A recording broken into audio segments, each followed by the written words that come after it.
5 দফা দাবিতে চট্টগ্রাম মেডিকেলে ইন্টার্ন চিকিৎসকদের কর্মবিরতি, পূরণ না হলে কমপ্লিট শাটডাউনের হুঁশিয়ারি। চরম ভোগান্তিতে রোগী ও স্বজনরা। মানুষকে পাচ্ছি না, আমরা খুঁজে পাচ্ছি না। যেখানে ওয়ার্ড বয় আছে, ওয়ার্ড বয়কে যদি বললে ওয়ার্ড বয় এনে দেয় না। ওর কাছে গেলে ও বলে যাও আমার সামনে ওর কাছে যাও, এরকম বলে। ডাক্তারদের দাবিটা মেনে আমাদের এখানে মেডিকেলে আসুক, এটাই আমরা চাই। সবাই মিলে চেষ্টা করে। ডিসেম্বরকে ঘিরে নেওয়া হচ্ছে নির্বাচনের প্রস্তুতি, চেষ্টা করলে সবচেয়ে ভালো নির্বাচন করা সম্ভব, কক্সবাজারে বললেন সিইসি। মুদি দোকানে গোপন গোডাউন, চট্টগ্রামে ভোক্তা অধিদপ্তরের অভিযানে মিলল 150 কার্টুন সয়াবিন তেল, 50,000 টাকা জরিমানা।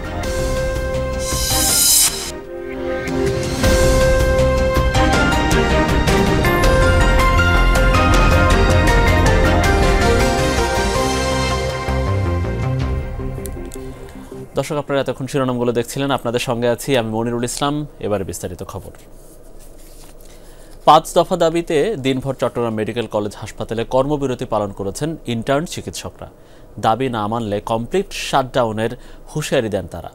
আর এই কর্মবিরতির কারণে ব্যাহত হয় চিকিৎসা সেবা, ভোগান্তিতে পড়েন রোগীরা। সকাল থেকে ওয়ার্ডে ডিউটি বর্জন করে কর্মবিরতি শুরু করেন চট্টগ্রাম মেডিকেল কলেজ হাসপাতালের ইন্টার্ন চিকিৎসকরা। শিক্ষার্থীরাও ক্লাস বর্জন করে এতে যোগ দেন। এমবিবিএস ও বিডিএস ডিগ্রি ছাড়া চিকিৎসকের স্বীকৃতি প্রদান বন্ধ সহ 5 দফা দাবি জানান তারা। দাবি না মানলে কমপ্লিট শাটডাউনের হুঁশিয়ারি দেন। প্রত্যেক মেডিকেল কলেজের সকল মেডিকেল শিক্ষার্থী এবং চিকিৎসকবৃন্দ এই আন্দোলনের ঘোষণা দিয়েছে এবং একসাথে এই আন্দোলন কর্মসূচি পালন করতেছি। আমাদের নিজেদের এবং রোগীদের সামনের দিকের কথা চিন্তা করে আমরা আসলে আমাদের অবস্থান কর্মসূচি চালিয়ে যাবো ইনশাআল্লাহ। আমাদের দাবিটা যদি নির্দিষ্ট সময়ের মধ্যে মেনে না নেওয়া হয় তাহলে আমরা কমপ্লিট শাটডাউনের দিকে যাব। মেডিকেলের সামনে মানববন্ধন ও সমাবেশ করেন ইন্টার্ন চিকিৎসক ও শিক্ষার্থীরা।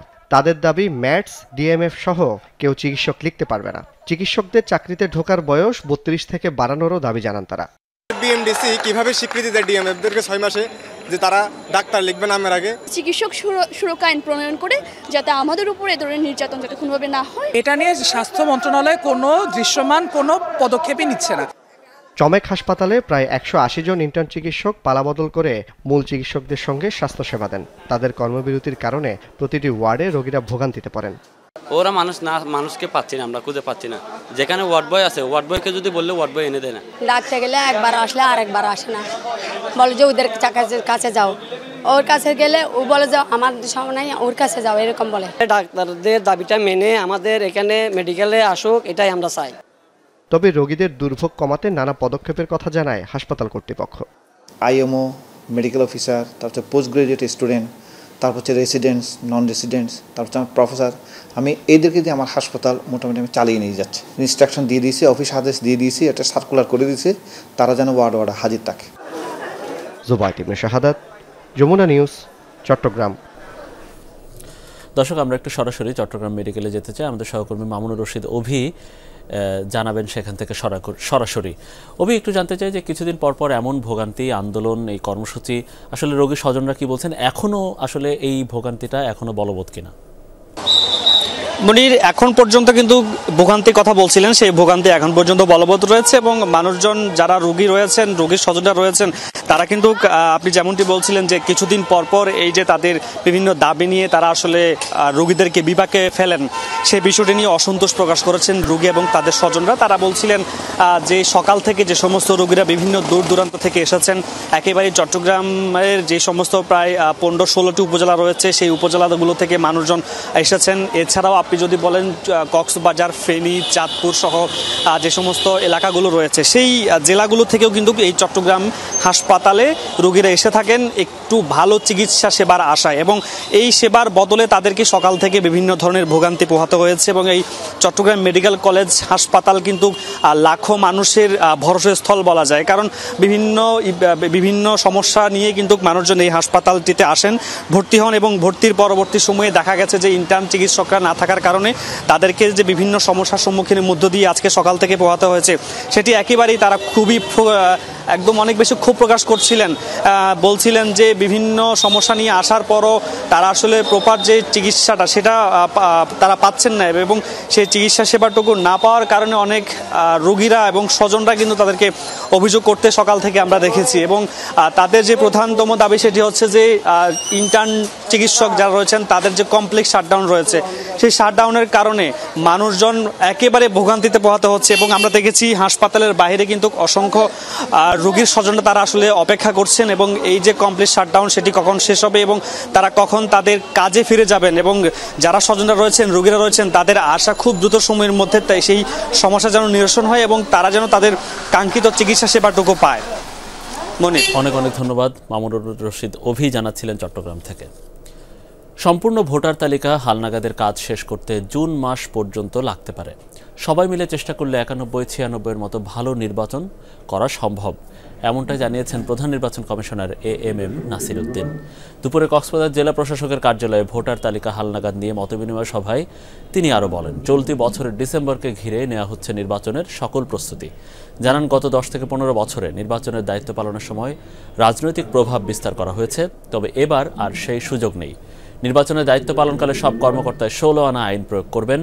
এছাড়া বাড়ি বাড়ি গিয়ে ভোটার তালিকা হালনাগাদের কারণে গেল বৃহস্পতিবার পর্যন্ত প্রায় ১৬ লাখের বেশি মৃত ভোটার পাওয়া গেছে, যাদের নাম ভোটার লিস্ট থেকে যাচাই বাছাই করে বাদ দেওয়া হবে বলেও জানান CEC।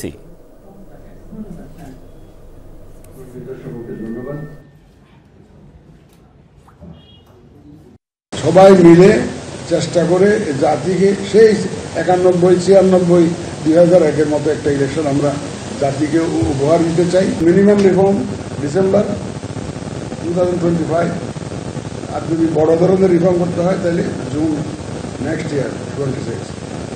আমরা তো জুনের জন্য অপেক্ষা করতে পারি না, আমাদের যদি ডিসেম্বর একটা ঘোষণা দিয়েছেন আমাদের ডিসেম্বরকে সামনে রেখে আগাইতে হয়। কক্সবাজারের চকরিয়া পৌর শহরের একটি সড়কে ফেলে দেওয়া জাতীয় পরিচয়পত্র উদ্ধারের ঘটনায় তদন্ত কমিটি গঠন করা হয়েছে। গতকাল পৌরসভার মধ্যম বাটাখালী এলাকায় সড়কে ছড়ানো ছিটানো অবস্থায় পাওয়া যায় বিপুল সংখ্যক জাতীয় পরিচয়পত্র। এরপর স্থানীয়রা প্রশাসনের কর্মকর্তাদের খবর দেয়, সেগুলো উদ্ধার করে সেনাবাহিনীর হেফাজতে রাখা হয়েছিল। উপজেলা নির্বাহী কর্মকর্তা জানান, এসব NID 2008 সাল এর হালনাগাদের সময় ইস্যু করা হয়। সেগুলোতে চকরিয়া উপজেলা, পৌরসভা ও পেকুয়ার বিভিন্ন এলাকার ভোটারদের NID রয়েছে। এসব পুরনো NID পুড়িয়ে ফেলার বিধান রয়েছে, কিন্তু কিভাবে এগুলো বাইরে গেল তা খতিয়ে দেখা হচ্ছে। চট্টগ্রামে মুদি দোকানের ভেতর গোপন গুদামে মিলল ১৫০ কার্টন সয়াবিন তেল। গোপন সংবাদ পেয়ে অভিযান চালায় ভোক্তা অধিকার সংরক্ষণ অধিদপ্তর। দোকানিকে ৫০,০০০ টাকা জরিমানা করা হয়। কৃত্রিম সংকট দেখিয়ে বাড়তি দামে বিক্রি করা হতো বলে জানান ভোক্তারা। চেরাগি মোড়ে শরীফ স্টোর মূলত মুদি দোকান হলেও ভোক্তা অধিকার সংরক্ষণ অধিদপ্তরের অভিযানে ধরা পড়ে আসল রূপ। দোকানটির ডিসপ্লেতে সয়াবিন তেলের কোনো বোতল না রেখে মজুদ রাখা হয় গোপন স্থানে। ভেতরের গোদামেও পাওয়া যায় সয়াবিন তেল ভর্তি অনেক কার্টন। সংকট দেখিয়ে লিটার প্রতি ৩০ থেকে ৪০ টাকা বেশি নেন ক্রেতাদের কাছ থেকে। ২ লিটারই তেল গায়ের রেট আছে ৩৩৪ টাকা, এখানে ওরা পাইকারি বিক্রি করে ৩৮০ টাকা। প্রতি লিটার ২০০ করে নেই এখন, ৩ লিটার নিলে আমার থেকে এখন ৬০০ টাকা নিত। তেল নিয়ে এমন তেলেসমাতি কাণ্ড ঘটানো দোকানিকে ৫০,০০০ টাকা জরিমানা করে অভিযান টিম। দোকান মালিকের দাবি তাকেও বাড়তি দরে কিনতে হয়। তেল বাড়তি বিক্রি করছে তার জন্য আমাকে ৫০,০০০ টাকা জরিমানা করছে। বাড়তি দামে আনছি, বাড়তি দামে বিক্রি করতে হবে না। সামনে রূপচাঁদা তেল নাই এবং কাস্টমারকেও বলেছেন যে রূপচাঁদা তেল নাই, অথচ রূপচাঁদা তেল ওনার কাছে আছে, পিছনেই আছে। সামনে কিন্তু অত পরিমাণ তেল প্রদর্শন করেনি, পিছনে প্রচুর তেল ওনার সংরক্ষিত আছে। অভিযান শেষে দোকানটিতে মজুদ রাখা সব তেল সরকার নির্ধারিত মূল্যে জনসম্মুখে বিক্রি করা হয়। গায়ে রেট যা তার থেকে অনেক বাড়তি রেটে বিক্রি করা হয়। এখন ভোক্তা অধিকারের মাধ্যমে আমরা এটা গায়ে রেটে পাইতেছি। অভিযানের আগে ছিল ১১০০ টাকা, ১০০০ টাকার উপরে ছিল, এখন ৮১২ টাকা দিয়ে নিচ্ছি অভিযানের পরে। কৃত্রিম সংকট ও মজুদদারি বন্ধে নিয়মিত এমন অভিযানের দাবি ভোক্তাদের। আল আমিন শিকদার, যমুনা নিউজ, চট্টগ্রাম। পঞ্চম বিয়ে করায় ঘুমন্ত অবস্থায় স্বামীকে উপর্যুপরি কুপিয়ে খুন করলেন চতুর্থ স্ত্রী। চট্টগ্রামের হালি শহরে ঘটেছে চাঞ্চল্যকর এই ঘটনা। ঘাতক স্ত্রীকে গ্রেফতার করেছে পুলিশ। বিছানায় পড়ে আছে স্বামী আলাউদ্দিনের রক্তাক্ত মরদেহ, নিচে মেঝেতে বসা স্ত্রী নূরজাহান। হালি শহরে বসুন্ধরা আবাসিকের বাসায় এভাবে পাওয়া যায় দুজনকে। নিহত আলাউদ্দিন পেশায় দিনমজুর, বাড়ি নোয়াখালীর সোনাইমুড়ি। গ্রেফতারের পর স্ত্রী নূরজাহান পুলিশকে জানান তিনি আলাউদ্দিনের চতুর্থ স্ত্রী, তাদের একটি সন্তান আছে। সম্প্রতি তাকে না জানিয়ে পঞ্চম বিয়ে করায় ক্ষোভ থেকেই কুপিয়ে হত্যা করেন স্বামীকে। সে ছিল তার চতুর্থ স্ত্রী, তার মতে সে পঞ্চম বিয়ে করে।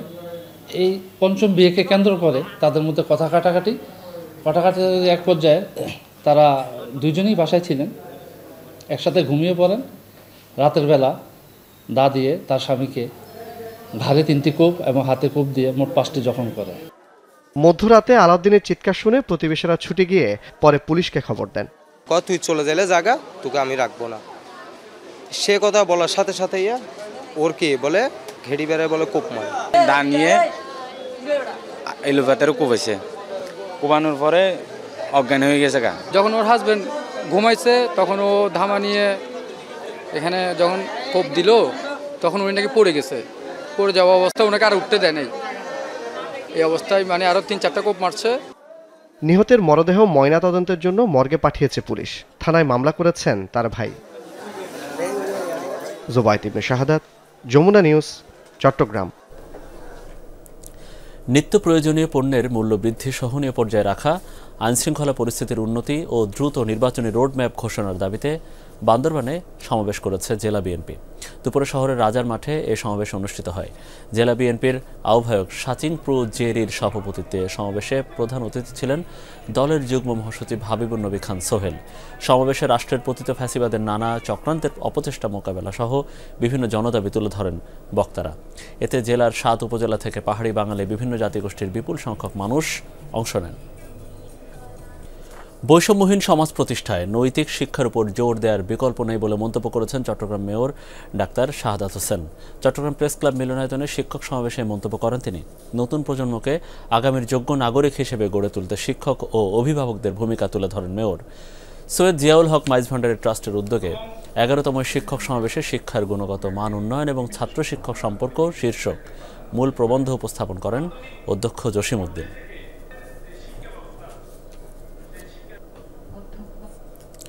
একত্রিশ দফার প্রচারপত্র বিতরণ সমাবেশ ও গণমিছিল অনুষ্ঠিত হয়েছে চট্টগ্রামে।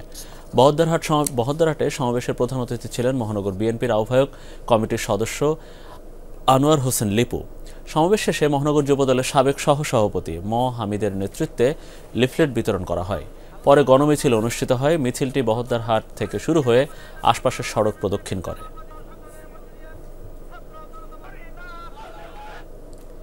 শিক্ষার্থীদের অংশগ্রহণে উৎসবমুখর পরিবেশে চট্টগ্রামে অনুষ্ঠিত হয়েছে পিনাকল চার্টার্ড স্কুল অ্যান্ড কলেজের বার্ষিক ক্রীড়া প্রতিযোগিতা।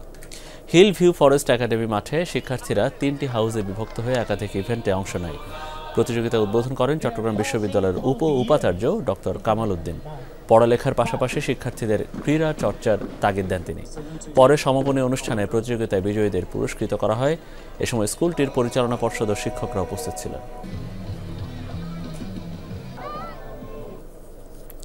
দর্শকের এই ছিল আমাদের আজকের চট্টগ্রামের আয়োজনে। এতক্ষণ আমাদের সাথে থাকার জন্য আপনাদের সবাইকে অনেক অনেক ধন্যবাদ।